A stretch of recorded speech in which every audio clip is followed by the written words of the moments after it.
Entonces, la sesión pasada miramos los versículos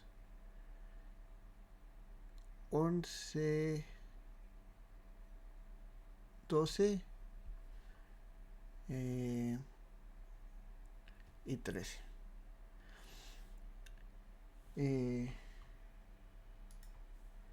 Continuamos entonces con la visión de Jesús. Ya nos dijo que Jesús le encomienda a Juan escribir esta revelación que le va a dar respecto a las cosas que van a suceder pronto. Todo lo que el prólogo nos describe de alguna forma, ya Jesús explícitamente nos dice, nos habla de las 7 iglesias que de nuevo vimos representan a la iglesia universal, ¿no? Aunque son iglesias particulares en Asia Menor, lo que es hoy en día Turquía, el número 7 representa plenitud, y la plenitud es, aunque representada en estas 7 iglesias, este es un mensaje para todas las iglesias y para toda la iglesia en general. Relacionamos los 7 candelabros con las 7 iglesias representando las 7 lámparas de la menorá, cada uno siendo un candelabro y Jesús en el centro como el Hijo del Hombre, siendo como esa gran fuente de luz a través de la cual toda la iglesia es iluminada. Básicamente el centro de la iglesia, el propósito de la iglesia es en Cristo, gira en torno a Cristo, este Mesías victorioso. Hablamos un poco de lo que significa que esté vestido con su túnica hasta los pies, ceñido por un cinto de oro. Como ya vimos una imagen de Jesús como rey, acá también nos la muestra como sacerdote. Y continuamos con los últimos 2 versículos que trataremos hoy, conectando 14, 15 y 16 con 2 visiones. Bueno, 2 visiones de Daniel y un par de versículos de Isaías. Ya Jesús le dijo a Juan que escribiera todo lo que va a ver. ¿Sí? Esa es la misión de Juan. Juan acá no está, como dije la sesión pasada, Juan aquí no está llamado a describir lo que él ve. Es decir, si ve una cosa de metal gigante y no sabe cómo categorizarla, en vez de helicóptero va a decir langosta porque no sabe que es un helicóptero, en vez de avión va a decir aves porque no sabe que es un avión, etc. Lo que él ve, lo que Jesús le va a revelar a Juan en esta visión o estas visiones, es lo que Juan nos va a escribir. Ese es todo el llamado, ese es el llamado profético de Juan. No va con toda su capacidad intelectual de intentar describir los hechos que está viendo del futuro. Incluso si estos son hechos del futuro, que no niego que sea una posibilidad. Vamos a hablar de que la visión de Juan, o las visiones, elaboraré un poquito más en esto después de este comentario, son tal como nos la va a describir. Es decir, si Juan dice que vio un dragón, Juan vio un dragón. Si Juan dice que vio una mujer vestida del sol embarazada, Juan vio una mujer vestida del sol embarazada. Si Juan dice que él vio los montes desapareciendo, quiere decir que él vio los montes desapareciendo. Si él nos dice que vio a Satanás caer del cielo, significa que vio a Satanás caer del cielo. Eso es la visión. Ahora, ya entendemos que es simbólica y tenemos que buscarle el simbolismo, ya sea el simbolismo futuro, pasado, pero el futuro de Juan todavía, que es la caída de Jerusalén, ya sea el simbolismo histórico, el simbolismo de principios bíblicos eternos y abstractos. Eso es lo que Juan está viendo. No hay ningún argumento en el libro para decir que Juan está describiendo, él está escribiendo lo que ve. Cuando vamos a la visión del Hijo del Hombre, que es lo que está en versículos 13, 14, 15 y 16, Eh, Eso es lo que él está viendo. Lo que él nos escribe es literalmente lo que él está viendo. En este sentido ya empezamos a dar dos posiciones. Lo que vimos de los versículos 1 al 8 es el prólogo. Eso es algo que Juan le añade a la gran visión que tuvo, o las visiones. ¿Cuál sería la gran diferencia si decimos que Juan tuvo una visión? Quiere decir que desde el capítulo 1, versículo 9, hasta el 22 antes del epílogo, todo fue una visión continua. Es decir, todo esto lo vio Juan de corrido y lo escribió. Luego, antes de publicarlo, le añade el prólogo y le añade el epílogo y lo manda a las 7 iglesias, haciendo copia de la misma carta muchas veces y enviándola a las 7 iglesias originales. O hay gente que dice que son múltiples visiones. Entonces Juan estaba un momento encerrado en Patmos y pum, tuvo una visión y, mejor dicho, siempre tenía papel disponible para hacer todo lo que necesitaba.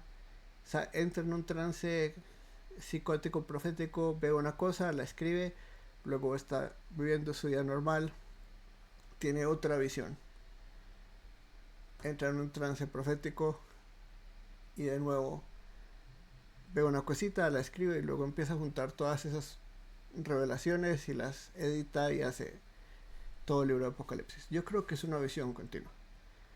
Yo creo que Apocalipsis es uno de los pocos libros, aunque yo creo que todos fueron diseñados para leerse de corrido, que cuando uno lo lee de corrido, cuando uno lo lee de principio a fin en una sola leída, que tampoco es gran cosa para nosotros, sería que 20 minutos, media hora, no es un libro súper largo, uno ve como esa gran visión. ¿Sí? No fue como pedacitos de visiones y luego todas las pegó como en un libro. No parece el flujo del libro. El libro parece que tiene un flujo como una persona que vio todas estas cosas al mismo tiempo y las escribió de una forma muy grande. Muy, muy grande. Cuando uno lo mira con visión telescópica, Apocalipsis tiene mucho más sentido. Mucho más sentido para mí. Por eso creo yo, esto es una sola visión.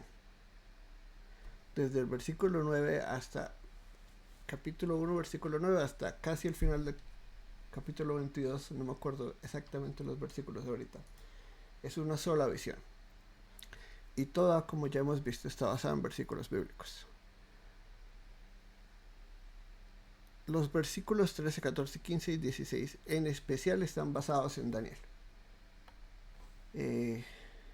Daniel, para los primeros versículos, bueno, Daniel está a lo largo de Apocalipsis de muchas formas, pero en el primer capítulo está muy presente. Ya vimos que en los marcadores de tiempo está presente, a lo largo del libro sigue estando presente, y acá en especial Daniel 7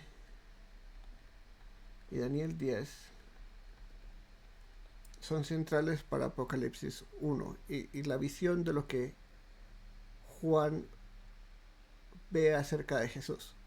¿Sí? Acá nos dice, es un hombre, un hijo del hombre, de qué está vestido, qué tiene en su cabeza, cómo se ven sus ojos, etcétera, etcétera. De todos los comentarios que he leído, muchos que no van al simbolismo directamente, sino que intentan interpretar esto sin ninguna ayuda del Antiguo Testamento. Y dicen, esto es literalmente a Jesús. O sea, si yo veo hoy a Jesús, si Jesús bajara del cielo y lo viéramos, se vería así, como un hombre de pelo blanco, con los ojos como fuego, sus pies como de bronce, con una túnica, con un cinto dorado, y cuando abre su boca es como una voz de muchas olas o muchas aguas. Y le dan diferentes interpretaciones, obviamente, porque no tienen un referente objetivo al que ir, ¿no? Hay gente que dice que el cabello blanco simboliza que él es eterno, entonces sus pelos blancos son como esa realidad de que él es un anciano de días, no su eternidad, ya es como un anciano eterno. Otros dicen que simboliza juventud eterna. Eh, Unos muestran los ojos de llama de fuego como fuego condenador, otros como fuego purificador, mejor dicho, por todo lado hay interpretaciones. Cuando no tenemos un estándar objetivo para interpretar Apocalipsis, cada persona sale con su propia interpretación. Si vamos a la Biblia y dejamos que la Biblia interprete la Biblia, especialmente Apocalipsis, que está basado tanto en el Antiguo Testamento, vamos a Daniel 10. Esta es una de las muchas visiones que Daniel tiene. Y dice así: en el tercer año de Ciro, rey de Persia, un mensaje fue revelado a Daniel, a quien llamaban Belsasar. El mensaje era verdadero y acerca de un gran conflicto. Él comprendió el mensaje y tuvo entendimiento de la visión. En aquellos días, yo, Daniel, había estado en duelo durante 3 semanas completas. No comí manjar delicado, ni entró en mi boca carne ni vino, ni usé ungüento alguno hasta que se cumplieron las 3 semanas. Y el día 24 del primer mes, estando yo junto a la orilla del gran río, es decir, el Tigris, alcé los ojos y miré, y había un hombre vestido de lino, cuya cintura estaba ceñida con un cinturón de oro puro de Ufaz. Su cuerpo era como de berilio, su rostro tenía la apariencia de un relámpago, sus ojos eran como antorchas de fuego, sus brazos y pies como brillo de bronce bruñido, y el sonido de sus palabras como el estruendo de una multitud. Lo que nos está diciendo acá Juan es que la visión que tiene de Jesús es la misma visión que Daniel tiene de este hombre. Es exactamente, bueno, no exactamente, las palabras no son idénticas, pero es imposible no relacionarlos cuando leemos Daniel 10 y Apocalipsis 1. Dice, es un hijo del hombre, vestido de una túnica que le llega hasta los pies, tiene un cinto de oro igualito al hombre de Daniel 10, su cabeza y sus cabellos eran blancos como la lana, como la nieve, sus ojos eran como llama de fuego, sus pies parecían al bronce bruñido cuando se le ha hecho refulgir en el horno, y su voz como el ruido de muchas aguas. Esta es exactamente la misma figura.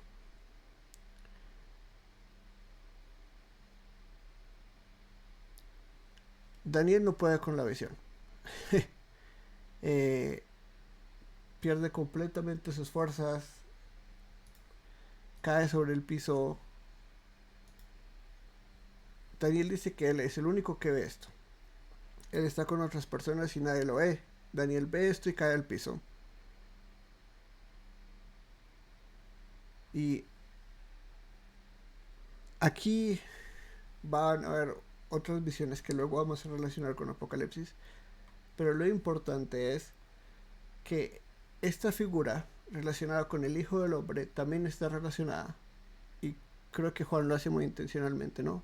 Usa el título Hijo del Hombre, que acá no se utiliza, sino alguien como un hombre, ¿no? Aquí está. Y había un hombre, acá es un hombre. Juan relaciona Daniel 10 y Daniel 7 y relaciona ambos a Jesús.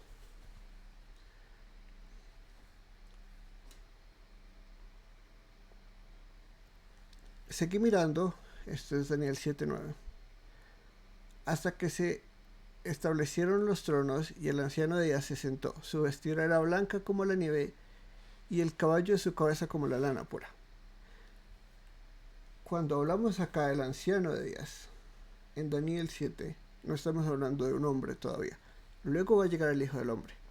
Pero entonces acá ya tenemos, en Daniel 7 tenemos vestidura blanca,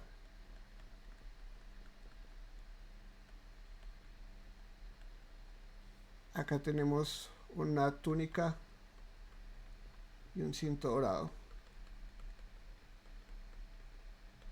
En Daniel 10, el caballo de su cabeza como la lana pura.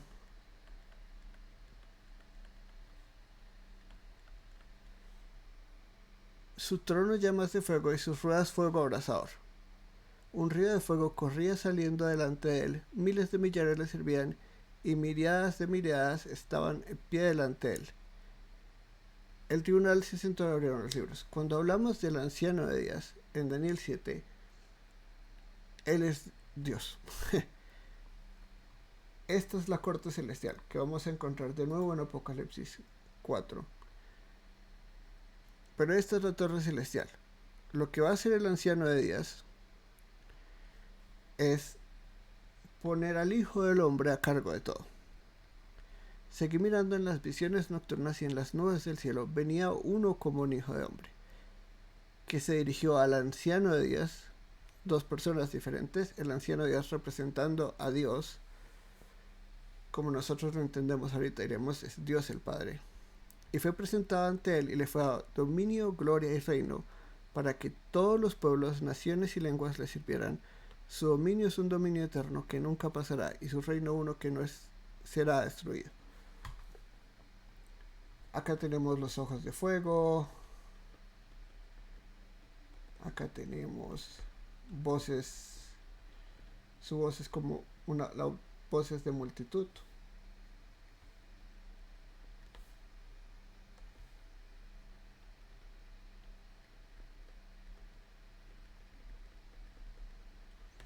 Acá también tenemos los pies como de bronce fundido.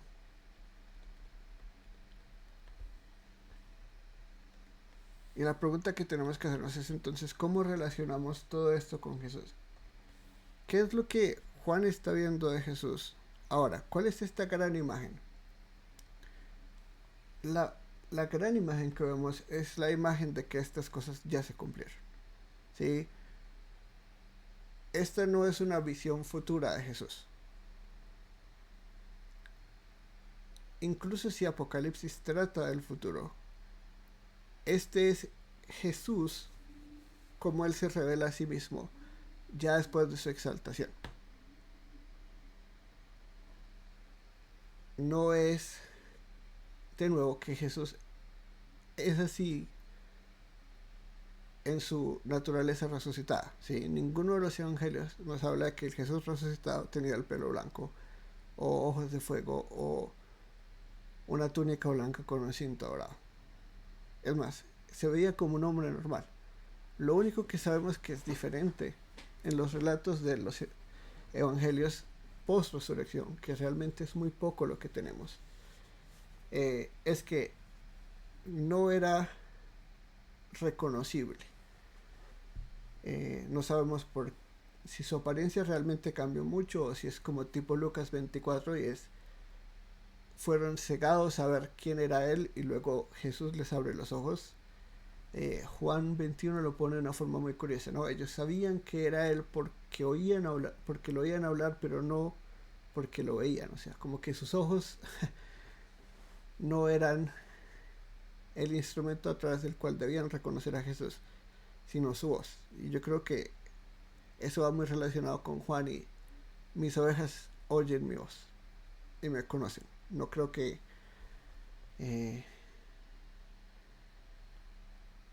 más allá de eso tengamos una imagen de como que Jesús se veía completamente diferente. Si Daniel 7 ya se cumplió y decimos que Él es el Hijo del Hombre y que Él ahora tiene el reino eterno, o que en este sentido, si seguimos el flujo de Apocalipsis, es el rey y va a mostrar cómo su conquista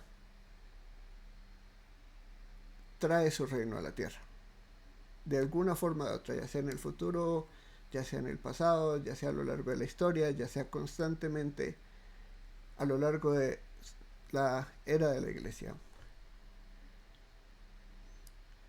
Algo increíble es como Juan, tanto en el Evangelio, es muy explícito y en Apocalipsis es muy explícito para decirnos que Jesús es Dios.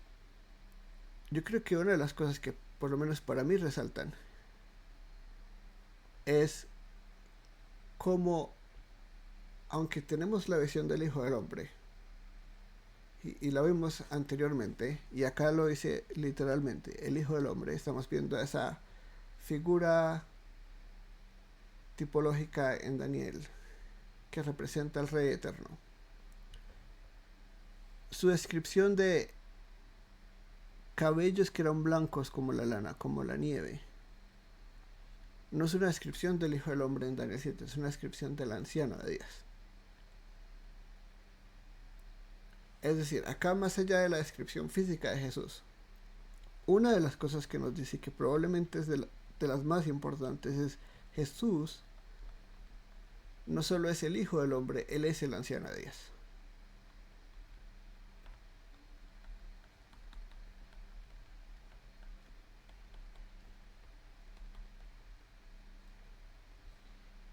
Lo que quiere decir que Él es Dios y que lo ha dicho de muchas formas a lo largo de este primer capítulo, pero que vuelve a reiterar.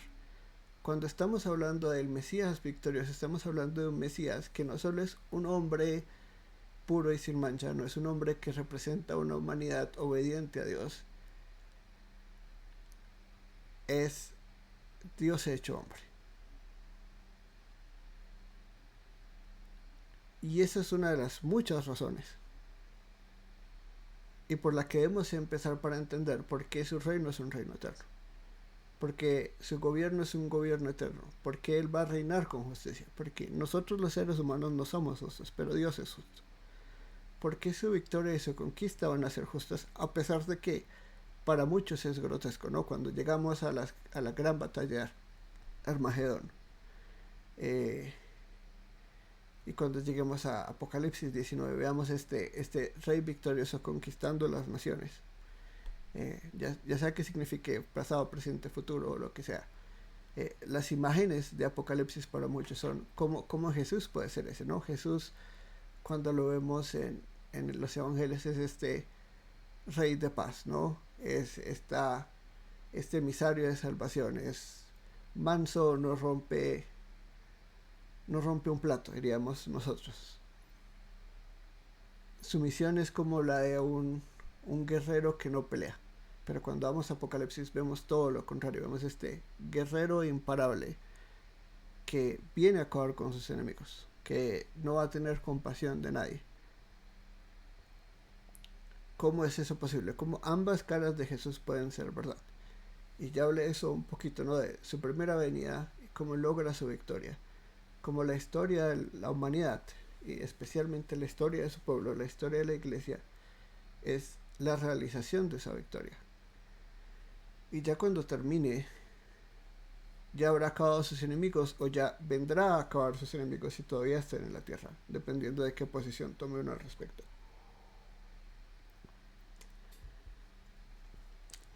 Y como dice 1 Corintios 15, solo va a quedar la muerte. Básicamente, su último enemigo es la muerte y se lo va a acabar con la resurrección de los muertos. Jesús es Dios. Y lo que en el Antiguo Testamento muchas veces vemos como juntos su primera y segunda venida. Y si lo relacionamos con el Evangelio de Juan, donde dice, en su primera venida no vino a juzgar al mundo o a condenar al mundo, sino que el mundo fuera salvo por él.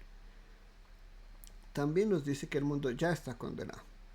Es decir, la salvación de su pueblo, que fue lo que logró en su obra redentora, es lo que está logrando a lo largo de la historia.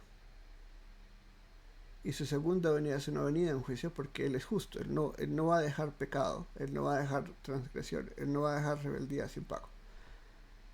Ya sea en la cruz o en el juicio final y en la muerte última, la segunda muerte, todos tienen que pagar la rebeldía contra el gran rey.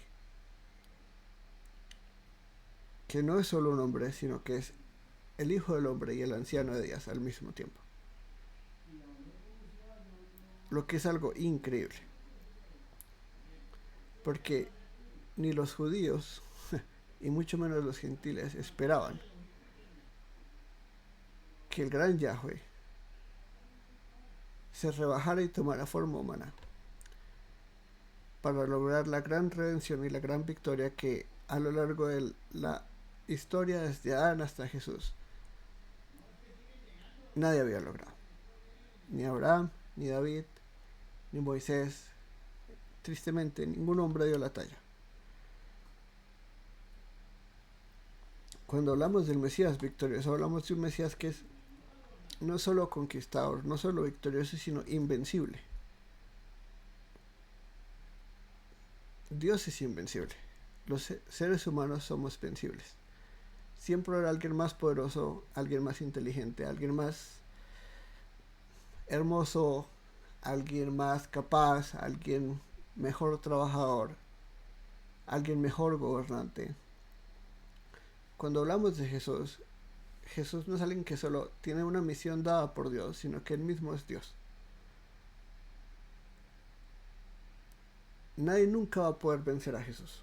Absolutamente nadie. Ni el anticristo, ni la bestia, ni las Naciones Unidas que se rebelan contra Dios y son un único gobierno que va a empezar a perseguir a todos los cristianos. Incluso si eso es verdad. Partimos desde el punto de que Jesús es invencible.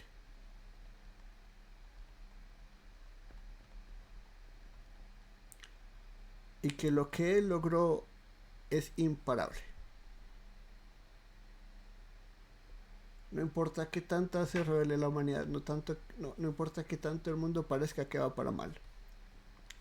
Y eso lo elaboraré un poco más en 2 sábados. Él es invencible. Y partimos de eso. Si vemos a Jesús como nos lo está mostrando acá Juan, es imposible para nosotros decir Jesús va a perder. Si creemos eso, no creemos que Jesús es el anciano de Dios. Puede que, entre comillas, y hablaremos de eso cuando lleguemos a ese punto, la iglesia pierda. Para algunos es así. La historia va a un punto donde la iglesia pierde, pero Jesús no pierde. Jesús jamás va a perder porque Jesús es invencible.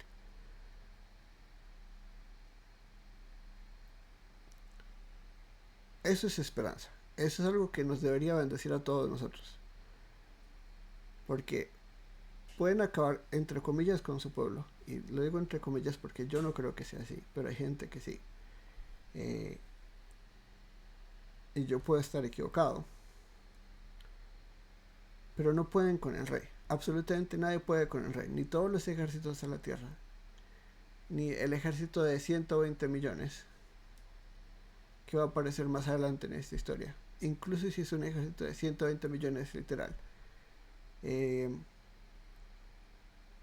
Pueden contra Jesús. Absolutamente nadie puede contra Jesús. Lo que Él logró en esa cruz. La coronación que Él tiene. Y la naturaleza que Él comparte con Dios mismo. Lo hace invencible. Eso es un consuelo para todo cristiano, para todo creyente, para toda persona que es parte de su pueblo. Como diría Pablo en Romanos 12, nosotros pagamos mal por bien, entendiendo que suya es la venganza, Él pagará. Que nosotros no tenemos que tomar justicia en nuestras propias manos, porque así nos quiten la vida a nosotros. Así tengamos que morir como testigos de Jesús. Él va a vindicar y va a hacer justicia contra sus enemigos de todo lo que le han hecho a su pueblo. Eso es increíble. Eso es absolutamente increíble. Por eso Pablo es como era. Él tenía una visión de la eternidad increíble. Él no le tenía miedo a la muerte, ni a las multitudes, ni a que lo apedrearan, ni nada, porque él entendía. Sí, puede que la iglesia pierda, puede que no pierda, pero Jesús no va a perder. Y tenemos una misión que cumplir. Y vamos a cumplir lo que sea la misión de Jesús en la tierra. No hay persona que Jesús haya triunfado por que vaya a perecer. Ninguna de las ovejas puede ser arrebatada de la mano del Padre. Ninguno de los que el Padre le ha dado al Hijo se perderá. Eso está en Juan por todo lado.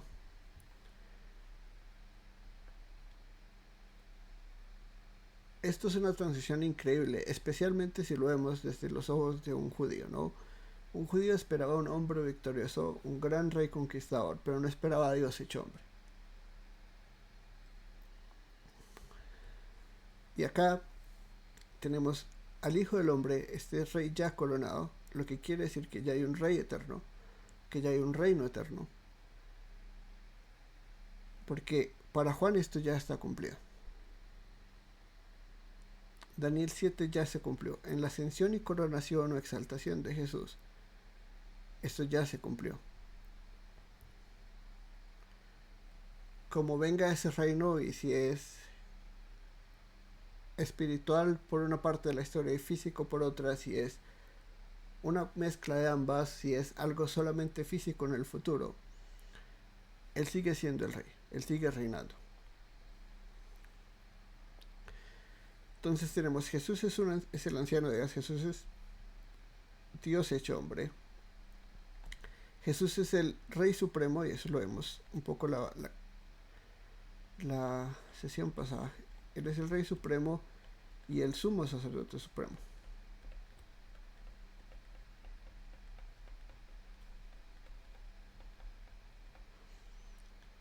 Y acá tenemos tanto la humanidad de Jesús como la divinidad de Jesús juntas. Ya vimos, el Hijo del Hombre es un rey, él es una figura real. Ya vimos anteriormente que Juan aplica toda esta realidad a Jesús. Luego vemos una túnica que le llega hasta los pies y ceñido por el pecho con un cinto de oro, que nos lleva a Daniel 10 y nos lleva a la imagen del sumo sacerdote. Una túnica blanca, y ya no tiene un efod, ya no tiene una placa con 12 piedras para las 12 tribus de Israel, pero tiene un cinto de oro que representa la totalidad del pueblo de Dios, no relacionado con las tribus de Israel, sino con, podemos decir, los 7 candelabros, esta visión del tabernáculo. Y si vamos al tabernáculo, obviamente estamos hablando de sacerdotes. Y si Él es el centro del tabernáculo, Él es la fuente, la luz y la vida de estos 7 candelabros. Él no es solo el Rey Supremo, sino el Sumo Sacerdote Supremo. Y esto nos lleva de vuelta a Hebreos, ¿sí? Hebreos habla mucho de Jesús como el Sumo Sacerdote Eterno. Si vamos a Hechos, a Hechos, y lo vamos a ver mucho a lo largo del libro de Hechos, muchos llaman al Salmo 110 el capítulo favorito de Dios, porque es el que más se cita en el Nuevo Testamento, y habla de que Jesús es un sumo sacerdote no de la orden de Aarón, sino de la orden de Melquisedec, y por eso su sacerdocio es eterno. Él es el Rey Supremo de su pueblo, y Él es el supremo intercesor por su pueblo. Como lo va a decir el autor de Hebreos, Él no es un sumo sacerdote que entra al santuario terrenal, que era solo una sombra, una representación de realidades celestiales.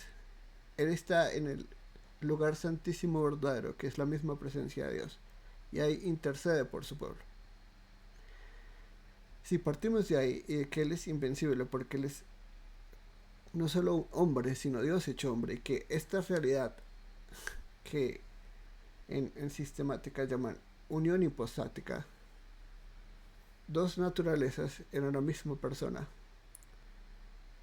verdadero Dios y verdadero hombre, 100% Dios y 100% hombre, todos los atributos de la deidad, todos los atributos de la humanidad, funcionando en esta misma persona. No entendemos cómo, pero así es. Ese es el Mesías victorioso, es el Mesías del pueblo de Dios. Este es el Rey de la Iglesia. Si su victoria nos hizo una nación santa, y somos su nación, y Él es nuestro Rey, esto es esperanza. Esto es esperanza, como diría Juan en el versículo 8, en medio de las tribulaciones, de la persecución que tenemos que pasar, o si esta es la gran tribulación.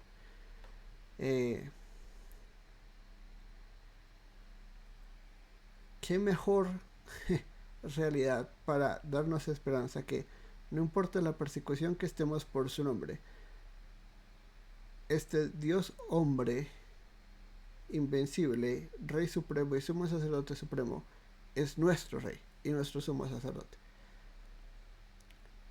Él ya hizo el sacrificio último, él ya acabó el sistema sacrificial que existió por la mayoría de la historia de la humanidad. Desde Abel, es más, desde Adán y Eva hasta Jesús, la única forma de propiciar, de calmar la ira de Dios, de satisfacer las demandas de Dios por nuestro pecado era sacrificios constantes. Jesús llega y se acaba el sistema sacrificial. Por eso cuando vamos a la nueva Pascua, a la Santa Cena, no vamos a resacrificar a Jesús, porque su sacrificio fue suficiente. Vamos a conmemorar, recordar y participar de su mesa espiritualmente. Ya no hay más sacrificios, los sacrificios se acabaron, su obra se cumplió. Nos ha hecho una nación santa por su sangre, lo vemos antecitos en Apocalipsis. Sus pies se parecían al bronce bruñido cuando se le ha hecho refungir en el horno. Esto de nuevo está en el 7 y esto es y representa su pureza, ¿no? Podemos decir de alguna forma su impecabilidad.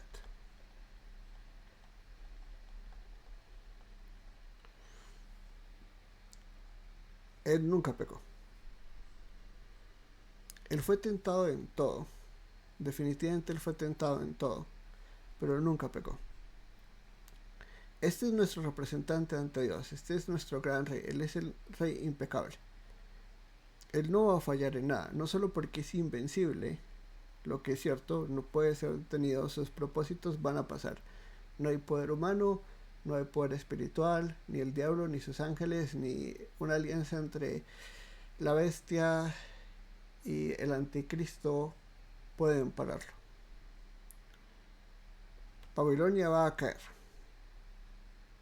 Eso está garantizado. Él es el Rey Supremo y el sumo sacerdote supremo, pero él también es impecable. Él no va a fallar no solo porque es todopoderoso y nadie puede ganarle, pero es una terrible persona, es un Dios cruel y malévolo que se cansó de la humanidad, como los dioses de los sumerios, como los dioses de los babilonios, como la épica de Gilgamesh, donde los dioses simplemente dijeron, ay, los humanos son muy ruidosos, vamos a darles un diluvio porque nos cansamos de ellos. No. Dios no es un Dios cruel y vengativo en el sentido de que tiene rencor con las personas y se vuelve cruel y despiadado y es injusto y empieza a castigarlos cuando antes decía que los amaba. No, Dios no es así. Y Jesús tampoco es así. ¿Sí? Él es impecable. Y Él va a actuar con una justicia impecable. Él no va a actuar con una justicia morbosa, ni a torturar a las personas, ni el infierno es tortura eterna. El infierno es castigo eterno, pero no es tortura eterna.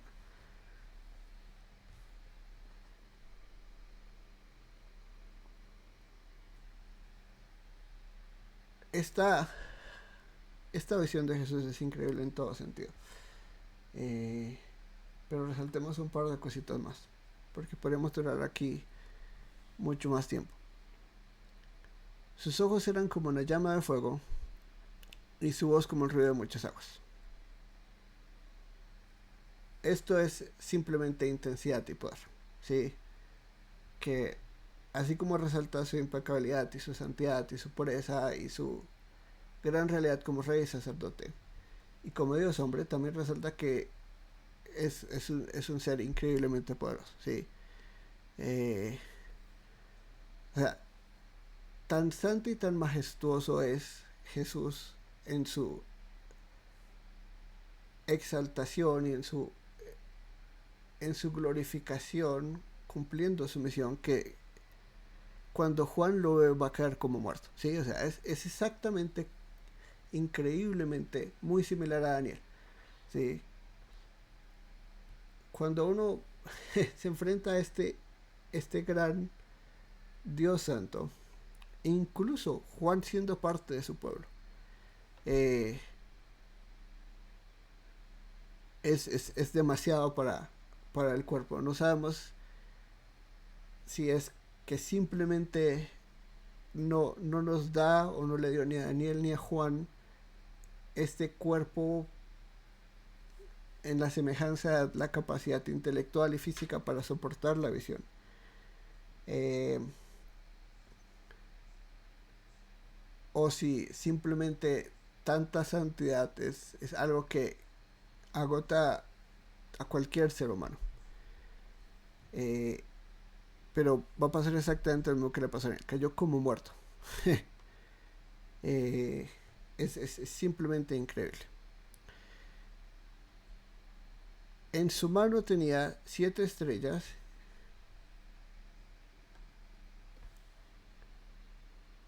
y de su boca salía una espada aguda de 2 filos. Su rostro era como el de su rostro era como el sol cuando brilla con toda su fuerza. Las 7 estrellas nos las va a explicar el versículo 20. Entonces no voy a comentar mucho acá. Algunos comentaristas dicen eh, que debemos leer primero el versículo 16 y luego intentar hacernos una imagen de lo que las 7 estrellas son y luego ir al versículo 20 y complementar lo que sea que tuvimos de idea. De nuevo, no creo que esa sea la intención de Juan al escribir esto. Apocalipsis, todas las epístolas, todos los evangelios, todo el libro de la Biblia fue escrito para leerse de corrido. No existían versículos cuando se escribieron, nunca fue la intención del autor original separarlo en versículos. Y no estoy de acuerdo con ponerme a imaginar las posibilidades que 7 estrellas primero venían a mi cabeza. ¿Qué es lo primero que se me venía a la cabeza como judío o cristiano en el primer siglo?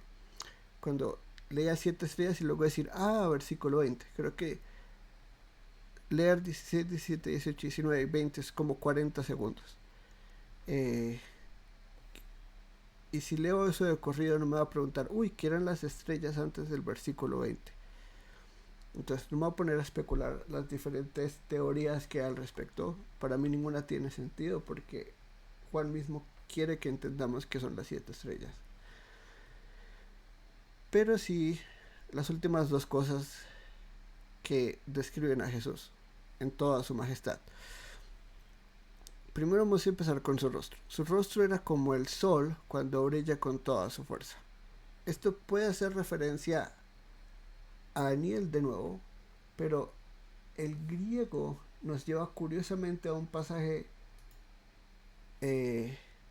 la similitud en el lenguaje del griego nos lleva a otro pasaje del Antiguo Testamento, que aunque el Antiguo Testamento no fue escrito en griego, sino en hebreo, muchas de las referencias que encontramos en el Nuevo Testamento están basadas en la traducción al griego del hebreo que conocemos como la Septuaginta hoy en día.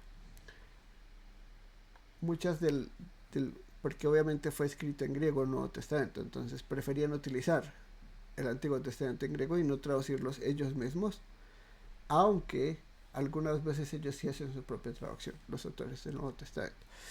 Pero esto nos lleva a este pasaje y luego vamos a ver un poco Daniel. Esto es 5:13.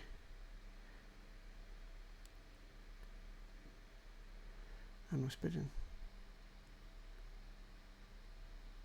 Era 5:3.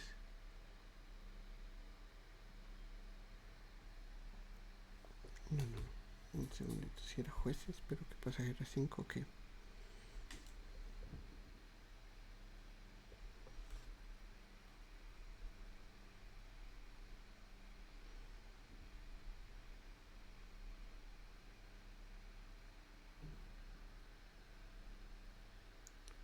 Ah, 5:31.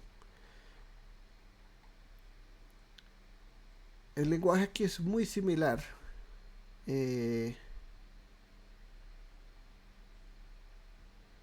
Al de Apocalipsis. Dice, así parezcan todos tus enemigos, oh Señor, pero sean los que tú aman como la salida del sol en toda su fuerza. Y el país tuvo descanso por 40 años. Y esto es después de, si conocen el libro de Jueces, pues es una cosa muy loca. Pero es como después de esa victoria, después de que los enemigos de Dios perecen, su pueblo, los que él ama, son como la salida del sol, son como un sol brillante. El griego puede hacer, o sea, si comparamos las palabras y cómo se utilizan, puede hacer más referencia a este pasaje, pero también puede hacer referencia a Daniel 12:3. Los entendidos brillarán como el resplandor del firmamento, y los que guiaron a muchos a la justicia como las estrellas por toda la eternidad. Lo más probable es que esto haga referencia a Jueces, porque es como después de esta gran victoria su rostro brilla como el sol, o el rostro de su pueblo brilla como el sol. Acá aplicado a Jesús querría decir que él es el Mesías victorioso, ¿no? Porque Daniel 12 no hace referencia tan grande a Rey y Victoria, mientras que Jueces sí. Aunque en Jueces no hay rey, sí hay victoria. Y en Jueces el rey sigue siendo Dios, aunque sea la necesidad de un rey humano. Y para el autor de Jueces esa es una de las grandes fallas de Israel. Lo interesante acá es como este calificativo, ¿no? Con toda su fuerza. No solo son como el resplandor del sol, sino Jesús, el Mesías victorioso, es como el sol en toda su fuerza. No solo como el sol en general, sino como el sol en toda su fuerza. Es decir, él es el gran conquistador.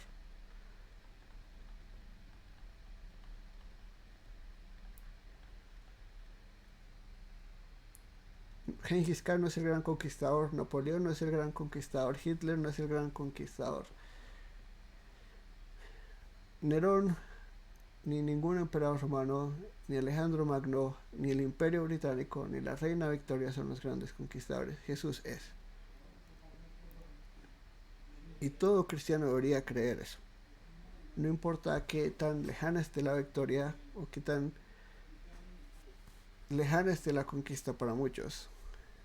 Él es el gran conquistador. No hay nadie que conquiste más que él. No hay nadie que haya logrado ni vaya a lograr cosas más grandes ni mejores que Jesús.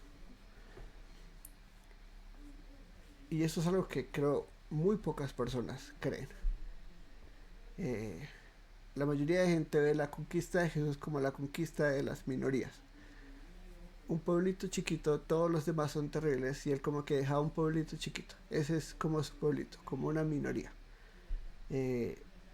No vamos a ver eso en Apocalipsis, vamos a ver un pueblo tan grande que no puede ser contado, vamos a ver toda tribu, lengua, pueblo y nación. Si eso es verdad, eso no se ve nada chiquito, ni minúsculo, ni una porción pequeñitísima de la humanidad, como nosotros imaginamos la victoria de Cristo. Si no hay conquistador más grande que él, y si no hay victoria más grande que la que él logró, que es vencer el pecado, al diablo, la muerte, todos los poderes. Y pues, bueno, vamos a ver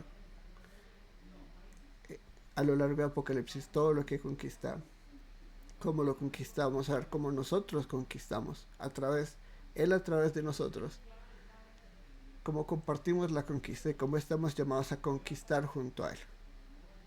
Pero él es el gran conquistador, eso es innegable. Y no importa qué tan diferente sea nuestra escatología, nuestra esperanza es el que es y debería ser, creo yo, que nadie va a lograr más que Jesús en la historia de la humanidad. No solo porque es invencible y se propuso salvar X cantidad de personas que conforman su pueblo, sino porque si hay en los libros de historia grandes conquistadores, ninguno puede compararse a Jesús.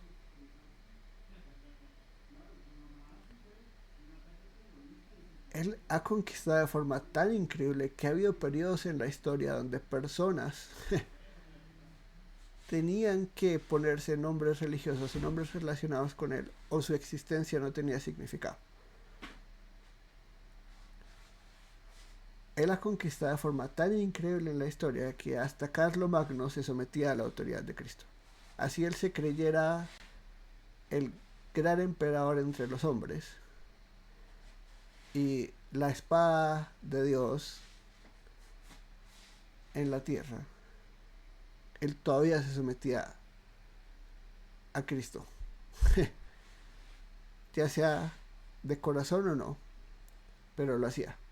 Y no creo que esa vaya a ser la única vez que el mundo sea tan conquistado por Cristo, que incluso los grandes poderes del mundo tengan que someterse a él, a las buenas o a las malas. Y finalmente, de su boca salió una espada aguda de 2 filos. Y esto nos lleva a 2 pasajes en Isaías. Nos vamos a Isaías 11.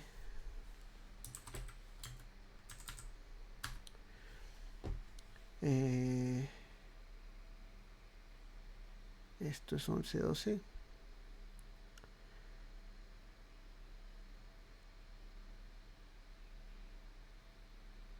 No, 11:3.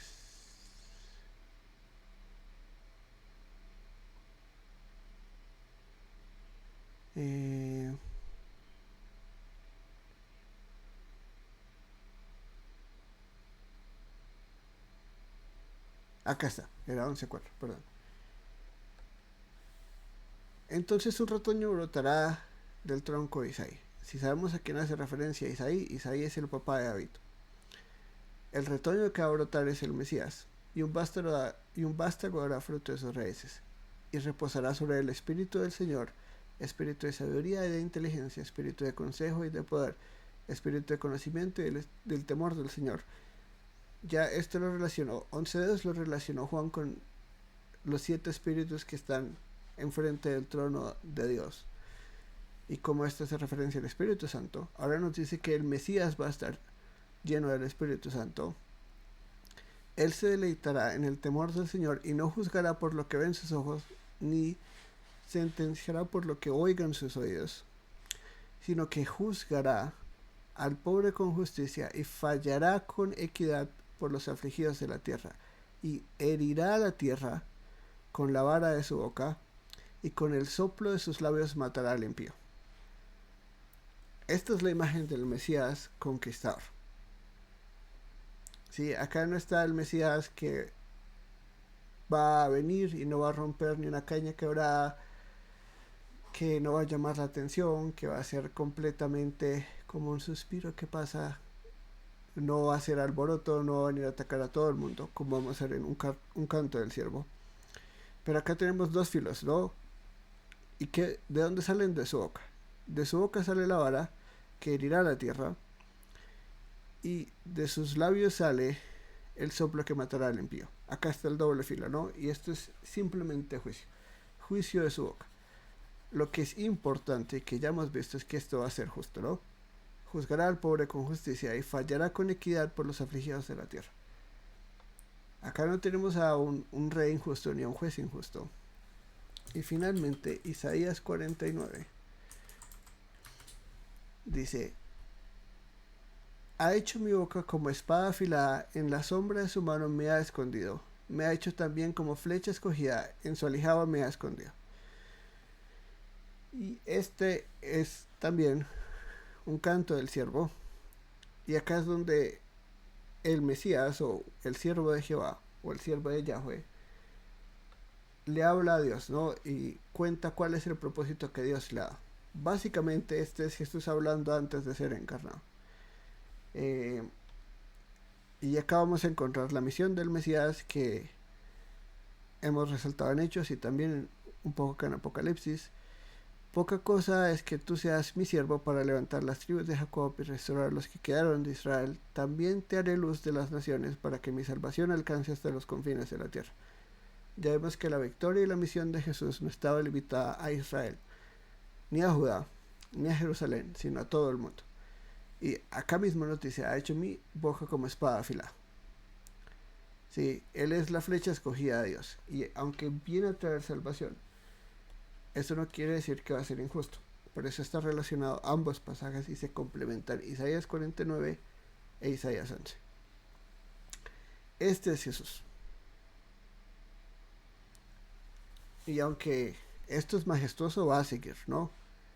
Vamos a ver la eternidad de Jesús, su relación con Dios en más detalle, versículos 17 y 18. El propósito eh, de esta revelación. Eh, el mensaje de las iglesias, y luego vamos a empezar a ver cada iglesia. Antes de eso va a ser un pequeño prólogo a estudiar las 7 cartas, una pequeña teología bíblica de dominio, de conquista, de la misión de la iglesia como conquistadora, de la misión de nosotros como parte de la iglesia conquistadora. Eh, pero con eso concluimos la primera parte de la visión de Jesús.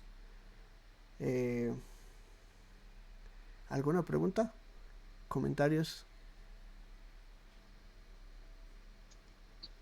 Sí, profe Daniel, al inicio se hizo un comentario que me causó como inquietud y es que el infierno podía ser castigo, pero no tortura. No sé si se pudiera ampliar un poco ese concepto porque como que no tengo muy clara la distinción.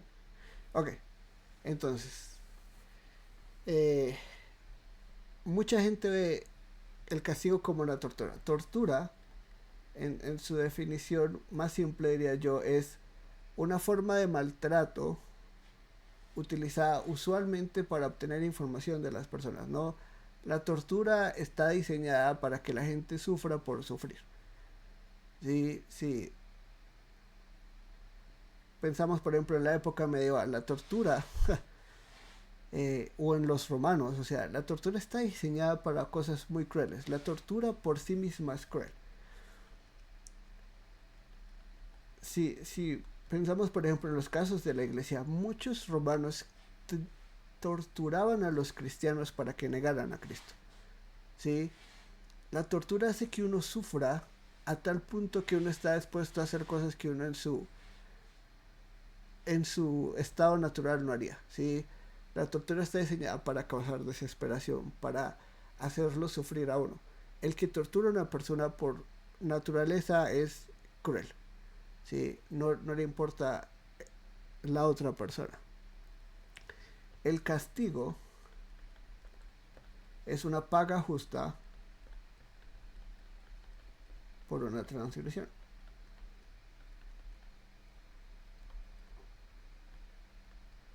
Y aunque no quiero ponerme polémico, voy a usar un ejemplo bíblico. Génesis 9. El que le quite la vida a un hombre, su vida se le será pedida. ¿Sí? La paga justa de la muerte, o pongámoslo justo, pongámoslo más específico, la paga justa del homicidio de un ser humano, que es el único homicidio que existe. Toda muerte animal es un sacrificio, no importa qué tan poco, entre comillas, humana sea. La causa o la paga justa del homicidio es la muerte. Eso dice Dios en Génesis 9. Ustedes no pueden ir matando seres humanos y pensando que no hay una paga justa por eso. Si lees todo el Levítico, vas a entender que incluso el deshonrar a padre y madre, el desobedecer a padre y madre, tiene como paga justa la muerte. ¿Por qué? Porque la paga del pecado es muerte. Entonces, cuando hablamos de castigo, estamos hablando de una paga justa. ¿Sí? Si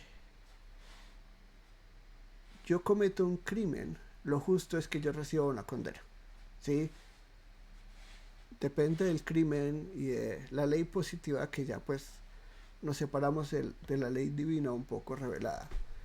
Eh, pues en nuestro sistema legal y en todo sistema legal hay condenas por crímenes. Para Dios también es así, ¿no? Porque Él es el estándar último de justicia. Y si leemos todo el Pentateuco, vamos a ver que constantemente se nos va a decir que hay cosas, pecados, y todo pecado tiene básicamente como causa justa la muerte, ¿sí? Eh, y ahí es donde vemos la misericordia de Dios, que no andamos muertos todos, todo el tiempo. Pero no es una tortura, no es buscar que la gente sufra por sufrir. Porque el punto de la tortura no es buscar una paga justa, el punto de la tortura es torturar, es morboso, es sentir placer y tener satisfacción del sufrimiento de las demás personas o de los otros seres, ¿sí? Eh, que es por eso que cuando hablamos de los psicópatas y de las personas que matan serialmente o que torturan, ¿no? Los casos de personas que poco a poco van envenenando a una persona, a su esposo o esposa para sacarle el dinero del seguro, eso es cruel, eso es una tortura. Morir lentamente y que la persona que supuestamente te ama todos los días eche un poquito de veneno en tu arroz, o sea, eso es cruel, porque yo sé que esa persona está sufriendo y no me importa. Pero una paga justa, o sea, un ejemplo claro eh, es los padres con los hijos. Si yo le respondo a mi padre, yo ya sé que hice algo mal y que hay una paga justa por eso. ¿Sí? Eh, ya sea castigo físico, ya sea un trabajo arduo que tengo que pagar por, ¿sí? Vaya y lave toda la losa para redimirse de su transgresión. Cada persona cría a sus hijos de cierta forma y les da eh, el castigo que merecen. Pero el castigo es un principio de justicia. La tortura es un principio de crueldad. El fin último de la tortura es el sufrimiento de la persona. El fin último del castigo es que alguien pague por transgredir un estándar, una ley. Y en este caso hablamos de la ley divina y de transgredir contra el Dios bueno, eterno e infinito, que nos hizo su imagen y semejanza y que nos dio una responsabilidad ante Él y ante la creación. Y que todo pecado es una transgresión eterna, infinita y cósmica contra Él. Y que no podemos pagar eso. Es imposible por nosotros pagar eso. Por eso la muerte eterna es el castigo eterno, es una paga justa. ¿Sí? No es una tortura. Cuando hablamos del llorar y el crujir de dientes, hablamos de que esos son, son expresiones normales de personas culpables ante un juez justo. ¿Sí? El llorar y el lamento y el crujir de dientes son simplemente respuestas normales a un castigo. ¿Sí? Si lo ponemos en estándares humanos, eh, ninguna persona está sonriendo cuando le están aplicando la inyección letal. Ninguna persona está feliz. Las personas están nerviosas porque saben que apenas llegue la inyección, ya, hasta ahí llegó, ¿no? No es un momento feliz, es un momento tensionante, pero no es una tortura, ¿sí? No es que vamos a empezar a quitarle pelito por pelito y luego lo vamos a empezar a despellejar y luego le vamos a aplicar alcohol y limón para que sufra. Eso es una tortura. Un castigo es, usted transgredió, usted sabe que usted asesinó a una persona y que su consecuencia es la muerte. Y obviamente eso es llorar y crujir de dientes. No creo que ninguna persona que esté sentada esperando su condena, esperando a que le digan ya, ya llegó la hora, cuál es su última comida, necesita asesoría religiosa, quiere hablar con un capellán, con un pastor, porque ya en una semana se acabó su vida. Yo no creo que ninguna persona, no importa qué tan consciente sea de su transgresión, diga, uff, voy a ir tranquilo y relajado porque sé que me merezco esto. Esa es la realidad del castigo. Ahí no está hablando Jesús de llorar y crujir como una tortura que no van a poder parar de llorar, sino es una respuesta natural. Es una respuesta natural ante un castigo. Así reaccionamos nosotros de niños cuando nos van a castigar, ¿sí? Sabemos que somos culpables y empezamos a llorar y a decir, no, por favor, no, libérenos del castigo. Y eso es Jesús. Y eso es Jesús el que nos libra del castigo. Pero la condena tuvo que pagarla a alguien. El castigo tiene que existir porque donde hay justicia, hay castigo.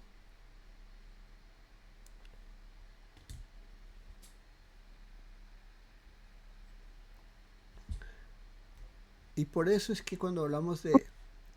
Ay, disculpa. Por eso No, no, no. Gracias. que cuando hablamos de Jesús y de su sacrificio en la cruz, hablamos de un castigo, no de una tortura. La cruz era necesaria. La cruz no era opcional.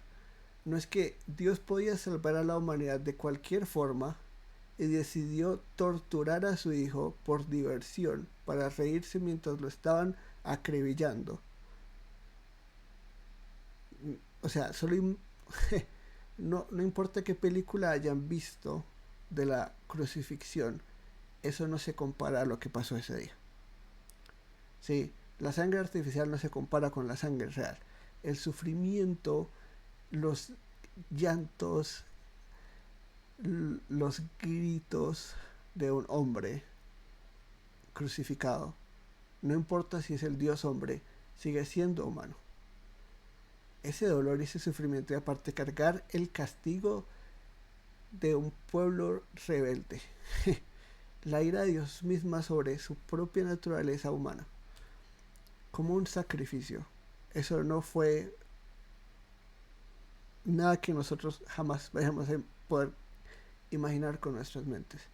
Y creer que Dios puede haberlo hecho de otra manera y decidió de esa forma es creer que Dios es un macabro que disfruta la tortura. No, ese es el castigo que nosotros merecíamos. La cruz es una muestra del amor de Dios porque Él pagó por nosotros. Esa era la única opción. Él dio a su hijo porque no había otra forma. No había otra forma de redimir a su pueblo. No había otra forma de presentar, de que el hijo presentara una esposa pura y sin mancha delante de él. Era la única forma. Él tenía que pagar el castigo porque nosotros no podemos. Es más, nadie puede. Cuando vamos a Apocalipsis 4 y 5, Juan va a llorar de que ninguna persona, ni en los cielos ni en la tierra, puede abrir el rollo. Solo el Cordero puede. Solo el Cordero tiene la autoridad de abrir el rollo. Es decir, si hablamos de ángeles, ningún ángel pudo pagar por nosotros, ni el más alto de los ángeles. Nadie, solo el Cordero, solo Jesús, solo el Dios hombre encarnado podía pagar ese castigo. Eso es justo. La cruz solo tiene sentido si hay justicia. Y si Dios es un Dios justo. Fuera de eso, Dios es simplemente un Dios macabro que disfruta torturar a su propio hijo cuando no era necesario. Gracias a Dios, ese no es el Dios de la Biblia. Porque qué miedo de ese Dios. Qué absoluto espanto si ese fuera Dios. Por eso cuando vemos a la cruz, vemos la justicia de Dios revelada. Porque toda persona que mira a la cruz está mirando lo que merece y tomando la decisión de cargar con eso o de creer en Jesús, arrepentirse y dejar que lo cargue por uno.